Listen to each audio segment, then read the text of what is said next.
जिंदाबाद जिंदाबाद औरंगजेब सिंह जिंदाबाद जिंदाबाद जिंदाबाद जय यूपीएल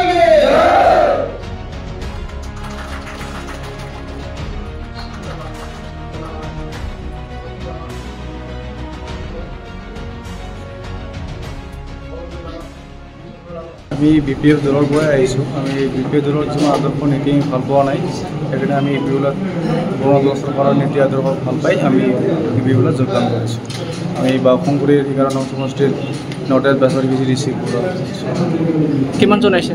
আমি 12জনমান আহিছোঁ আৰু আছে মানে অলপ ইণ্টাৰভিউ থকাৰ কাৰণে কিছুমান আহিব পৰা নাই, আহিব যোগদান কৰিব ক'লে। টোটেল কিমানজন আছে? টোটেল আছে আমাৰ গাঁৱত নহয় এতিয়া কিমান? ইয়াতো 70। কি ক'ব পাৰ্থক্য কি বুলি ভাবে আপোনালোকে? আমি 17 বছৰৰ কিছুমান বস্তু আদৰ্শ নীতি ভাল নোপোৱাৰ কাৰণে আৰু গণতন্ত্ৰ চৰকাৰো বহুত আগবাঢ়ি গৈছে, সেইকাৰণে আমি আহিছোঁ। শান্তি আছে এতিয়া কি ক'ব?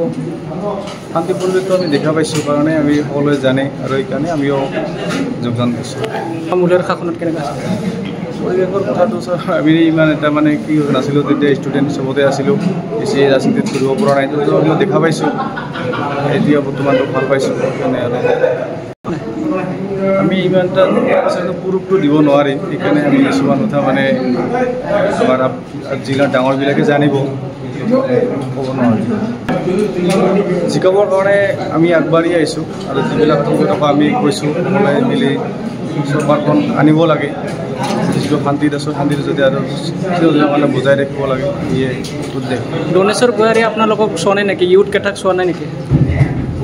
চোৱা চিতা কৰিছিল, কিছুমান তেওঁলোকৰ মেম্বাৰ কেইবিলাকে তেওঁলোকে অলপ কাৰণে এইবিলাক কি হৈছে আৰু যি আমি ক'ব খুজিছোঁ।